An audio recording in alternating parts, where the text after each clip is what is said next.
প্রিয় শিক্ষার্থী বন্ধুরা, কেমন আছো সবাই? সবাইকে জানাচ্ছি স্পেশাল পার্টের পক্ষ থেকে স্বাগতম। আজকে আমি নিয়েছি অনার্স দ্বিতীয় বর্ষের ইন্টারমিডিয়েট অ্যাকাউন্টিং বইটির তৃতীয় অধ্যায়। এর আগের ক্লাসগুলোতে আমি তোমাদেরকে ইন্টারমিডিয়েট অ্যাকাউন্টিং এর দ্বিতীয় অধ্যায়টি করিয়েছিলাম। আশা করি সেই অধ্যায়গুলোর অঙ্কগুলো তোমরা বুঝতে পেরেছো। যদি বুঝতে না পারো অবশ্যই তোমরা কমেন্টস বক্সে জানাবে, এবং তোমাদের যদি কোনো পড়াশোনার বিষয়ে কোনো রিকোয়েস্ট থাকে অবশ্যই তোমরা আমার চ্যানেলটিতে কমেন্টস করবে। ইন্টারমিডিয়েট অ্যাকাউন্টিং বইটা সম্পর্কে বলার কিছু নেই। অনার্স দ্বিতীয় বর্ষের ইন্টারমিডিয়েট অ্যাকাউন্টিংটা অতি গুরুত্বপূর্ণ একটি বই, বলতে পারো এটাই তোমাদের মেন বই। তো তোমাদের এর জন্য এই বইটার মধ্যে ভালো মার্কস পাওয়া খুব বেশি গুরুত্বপূর্ণ। তো এই বইটিতে অনেকগুলো অধ্যায় রয়েছে, এর মধ্যে দ্বিতীয় অধ্যায়টি অতি গুরুত্বপূর্ণ ছিল, আমি করিয়েছি। আজকে আমি তোমাদের জন্য তৃতীয় অধ্যায়টি বেছে নিয়েছি, এখান থেকেও তোমাদের অঙ্ক আসবে। তো চলো বন্ধুরা, আর দেরি না করে আমরা বইটি সম্পর্কে জেনে নিই।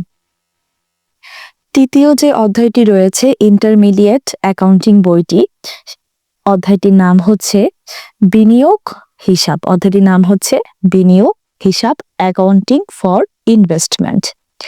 তো আমরা সবাই আগে একটু জেনে নেব যে বিনিয়োগ হিসাব বলতে আমরা আসলে কি বুঝি, কারণ যদি আমরা অধ্যায়ে থিওরিটুকু না বুঝি আমাদের পক্ষে অঙ্কগুলো অ্যান্সার করা খুব বেশি কষ্টকর হয়ে যায়।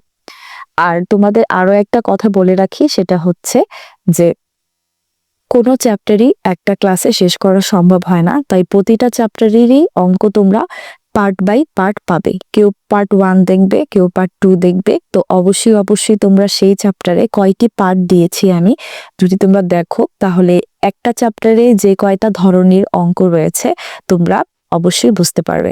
ঠিক আছে, তো চলো আমরা জেনে নিই বিনিয়োগ হিসাব অর্থ কি। বিনিয়োগ হিসাব বলতে আমরা সহজ ভাষায় যে কথাটি বুঝবো সেটি হচ্ছে তোমার কাছে যে অর্থটি গচ্ছিত থাকবে। আচ্ছা, আমরা চলো একটু সংজ্ঞার মাধ্যমে আগে বোঝার চেষ্টা করি, তারপরে আমরা সেইখান থেকে সহজ ভাষায় বোঝার চেষ্টা করব।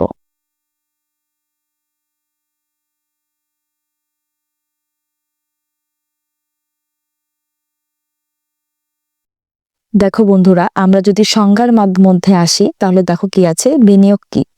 ভবিষ্যৎ আয়ের আশায় ব্যক্তি বা প্রতিষ্ঠান কর্তৃক তহবিল বিনিময়ে সম্পদ আহরণকে বিনিয়োগ বলা হয়। এর অর্থটা হচ্ছে, সংক্ষেপে যদি আমি বলি, যে ভবিষ্যতে তোমার কোনো আয়ের আশায় আমরা যখন কোনো কিছু ইনভেস্ট করি তখন তো অবশ্যই আমাদের সেখানে একটা লাভ থাকবে। ভবিষ্যতে কোনো আয়ের আশায় যদি আমাদের কাছে যে অর্থ বা সম্পদ গচ্ছিত রয়েছে সেটা যদি আমরা অন্য কোনো জায়গায় খাটাই, তাহলে সেখান থেকে আমাদের যে লাভ হয় ওইটাকেও আমরা সাথে নিয়ে এবং আমাদের আসলটাকে সাথে নিয়ে যে অর্থটা আমরা পাই সেটি হচ্ছে বিনিয়োগ। ধরো আমার কাছে, আমি একটা উদাহরণ দিয়ে বলি, ধরো আমার কাছে 50,000 টাকা রয়েছে। আমি এই 50,000 টাকা দিয়ে শেয়ার মার্কেটে একটা সিকিউরিটি কিনলাম বা একটি সিকিউরিটি বই কিনলাম। তো ওইটা কেনার পরে ওইখানে কিন্তু এই 50,000 টাকাটা আমার বিনিয়োগ। এই সিকিউরিটি যে টাকাটা দিয়ে আমি সিকিউরিটি বা শেয়ার কিনেছি, এখান থেকে আমার যে সুদটা মাসে মাসে বা বছর শেষে আসবে সেই সুদটা কিন্তু আমিই পাচ্ছি। তো সেক্ষেত্রে ওই 50,000 টাকা তো আমার এমনিতে পড়েই থাকতো, কিন্তু সেটা যখন আমি কোথাও একটা বিনিয়োগ করি বা কোথাও মানে টাকাটা যখন আমি লাগাই, তখন আমার কি হবে, ওইখান থেকে আমার কিছু লাভ হবে। ঠিক আছে, এজন্যই বলেছে ভবিষ্যতে আয়ের আশায় ব্যক্তি বা প্রতিষ্ঠান কর্তৃক তহবিল বিনিময়ে সম্পদ আহরণকে বিনিয়োগ বলা হয়। কোনো একটি প্রতিষ্ঠানে হোক বা কোনো একটি মানে আর্থিক যে কোনো ধরনের প্রতিষ্ঠানে যদি আমি আমার গচ্ছিত অর্থটাকে পরবর্তী আয়ের জন্য আমি খাটাই, তাহলে সেটাকে আমি কি বলবো, বিনিয়োগ বলবো। আমাদের এখানে অনেক ধরনের বিনিয়োগ রয়েছে, বিনিয়োগের কোনো শেষ নেই। তো চলো আমরা কথা না বাড়িয়ে মূল অঙ্কে ফিরে যাই, কারণ অঙ্ক এখান থেকে আমাদের অঙ্কই আসে, থিওরি খুব একটা প্রয়োজন হয় না। তোমাদেরকে আমি পরীক্ষার আগে থিওরিরও সাজেশন দেব, থিওরি সাজেশনগুলো তোমরা দেখে নেবে ভালো মতো। তো এখন আমি যেহেতু অঙ্ক ক্লাস করাচ্ছি, আমি এখন ডিরেক্ট অঙ্ক একটুখানি তোমাদেরকে থিওরিটা ভাগটা একটু বই মানে চ্যাপ্টারটা সম্পর্কে ধারণা দিয়ে মূল অঙ্কে চলে আসলাম। আজকে আমি তোমাদেরকে করাবো এখান থেকে আহ একটি ছোট অঙ্ক, মানে বলতে পারো এই অঙ্কটি তোমাদের বি পার্টে আসে। অঙ্ক শুরু করার আগে তোমাদের একটু বলে নেই যে এই তৃতীয় অধ্যায় ইন্টারমিডিয়েট অ্যাকাউন্টিং এর তৃতীয় অধ্যায় এই বিনিয়োগ চ্যাপ্টারটি থেকে শুধু তোমাদেরই জাবেদা আসবে।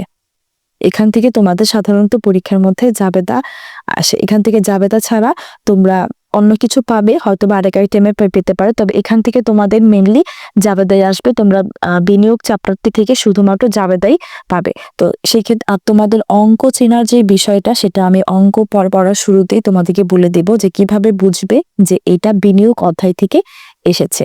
তো আমি আরেকটু রিভিউ দিই। এই ইন্টারমিডিয়েট অ্যাকাউন্টিং এ এটি হচ্ছে তৃতীয় চ্যাপ্টার। তৃতীয় চ্যাপ্টারটির নাম হচ্ছে বিনিয়োগ। বিনিয়োগ এই অধ্যায়টি থেকে তোমাদের জাবেদা আকারে প্রশ্ন আসবে। তো চলো আমরা অঙ্কটি পড়ি। এটি হচ্ছে একটি বোর্ড কোশ্চেন, যেহেতু তোমাদের পরীক্ষা একদমই সামনে, সেক্ষেত্রে আমি অনেক ধরনের অঙ্ক না করিয়ে যদি বোর্ড কোশ্চেন গুলো তোমাদেরকে সলভ করিয়ে দিই, আশা করি এটা তোমাদের অনেক উপকার হবে। তো বোর্ড কোশ্চেন এখানে এটা হচ্ছে ন্যাশনাল ইউনিভার্সিটি অনার্স দ্বিতীয় বর্ষ 2011 সালে এসেছে তোমাদের এই অঙ্কটি। চল আমি অঙ্কটি পড়ছি। Sun Limited purchase 300 share of Moon Limited. এখানে তোমাদের যেটা করতে হবে, কোন ব্যক্তিটি শেয়ার কিনছে এবং কোন ব্যক্তিটি শেয়ার বিক্রয় করছে তোমাদেরকে সেটা আইডেন্টিফাই করতে হবে। সান লিমিটেড পারচেস মানে কি? সান লিমিটেড, হ্যাঁ, সান লিমিটেড পারচেস মানে হচ্ছে সান লিমিটেড কিনেছে, শেয়ার কিনেছে কে? সান লিমিটেড। কার থেকে কিনেছে? মূল লিমিটেড। কার থেকে কিনেছে? মূল লিমিটেড। সান লিমিটেড ক্রয় করেছে 300 শেয়ার মূল লিমিটেড থেকে। Common stock as an available for sales investment for Tk 9,900। মানে এখানে বলেছে common stock as available sales for investment. এই যে তোমাদের অঙ্কের মধ্যে চেনার উপায় হচ্ছে, অঙ্কের মধ্যে এই যে সেলস ফর ইনভেস্টমেন্ট কথাটি লেখা থাকবে, হ্যাঁ, ইনভেস্টমেন্ট কথাটি লেখা থাকবে, তাহলে তোমরা বুঝতে পারবে যে এটা হচ্ছে একটি ইনভেস্টমেন্টের অঙ্ক। আচ্ছা, কত টাকা? কমন স্টক 9,900 টাকা। ঠিক আছে, 300 শেয়ার কত টাকা করে নিয়েছে? কমন স্টকে 9,900 টাকা করে নিয়েছে। তারপরে লাইনটি পড়ছি। During the year Moon Limited paid a cash dividend Tk 3.25 per share. এখানে যে লাইনটি বলেছে সেটি হচ্ছে মুন লিমিটেড সান লিমিটেডকে লভ্যাংশ প্রদান করেছে 3.25 টাকা, প্রতি শেয়ার প্রতি 3 টাকা 25 পয়সা করে, প্রতি শেয়ার প্রতি 3 টাকা 25 পয়সা করে লভ্যাংশ প্রদান করেছে। At year end, moon limited stock was selling for 34 টাকা 50 পয়সা পার শেয়ার। মুন লিমিটেড যখন তার স্টকটি পুনরায় বিক্রয় করেছে তখন সেটির মূল্য ছিল 34 টাকা 50 পয়সা পার শেয়ার করে, মানে প্রতি শেয়ারের মূল্য ছিল বিক্রয়ের সময় 34 টাকা 50 পয়সা প্রতি শেয়ার প্রতি। পিপিআর সান লিমিটেড জার্নাল এন্ট্রিজ, এই যে দেখো পেয়ে গেলাম আমরা জার্নাল এন্ট্রিজ টু রেকর্ড। আমরা বলেছিলাম এই বিনিয়োগ অধ্যায়টি থেকে আমাদের জার্নাল আসবে, মানে জাবেদা আসবে। তো আমরা পেয়ে গেলাম প্রশ্নের মধ্যে, প্রশ্ন চেনার উপায় হচ্ছে বা কোন অধ্যায় থেকে এসেছে চেনার উপায় হচ্ছে আমাদের ফর সেলস ইনভেস্টমেন্ট কথাটি লেখা থাকবে বা সিকিউরিটি কথাটি লেখা থাকবে এবং জার্নাল করতে হবে এই কথাটিও লেখা থাকবে। 1 নম্বরে জার্নালে করতে 1 নম্বর রিকোয়ারমেন্টে করতে বলেছে the purchase for the investment. Purchase মানে ক্রয়ের জন্য আমাদের একটি জাবেদা দিতে হবে। চলো তাহলে ক্রয়ের জন্য জাবেদা দিই আমরা। তো জাবেদা দেওয়ার সময় আমরা জাবেদার ঘরটা সবাই জানি, date, accounts title and explanation, reference, debit টাকা, ক্রেডিট টাকা। 1 নম্বরে বলেছে পারচেসের জন্য পারচেস ফর ইনভেস্টমেন্টে জাবেদা দিতে, মানে যে বিনিয়োগটি করা হয়েছে এর জন্য কতটুকু সিকিউরিটি ক্রয় করা হয়েছে তার জন্য একটি জাবেদা দিতে।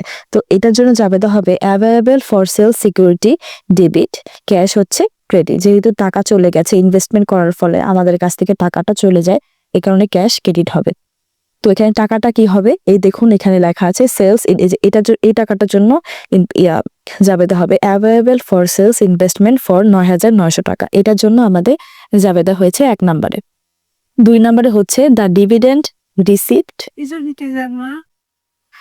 2 নম্বরে বলেছে দ্য ডিভিডেন্ড রিসিপ্ট। ডিভিডেন্ড রিসিপ্টের জন্য মানে ডিভিডেন্ড লভ্যাংশ বাবদ কত টাকা গ্রহণ করা হয়েছে। তো যেহেতু লভ্যাংশ গ্রহণ করা হয়েছে তার মানে কি আমার কাছে ক্যাশ এসেছে, তাহলে জাবেদাটি হবে cash debit dividend income credit. আচ্ছা, ক্যাশের টাকাটা এখন কত হবে দেখো তোমরা, এখানে দেওয়া আছে বন্ধুরা 3 টাকা 25 পয়সা করে। 3 টাকা 25 পয়সা করে লভ্যাংশ পাওয়া হয়েছে। মূল লিমিটেড পেশ ক্যাশ ডিভিডেন্ড 3 টাকা 25 পয়সা। 3 টাকা 25 পয়সার সাথে গুণ হবে হচ্ছে এই যে 300 শেয়ার। ঠিক আছে, শেয়ার প্রতি পেয়েছি 300 শেয়ার, 3 টাকা 25 পয়সা। 3 টাকা 25 পয়সা করে গুণ দিলে তোমাদের আসবে 975 টাকা।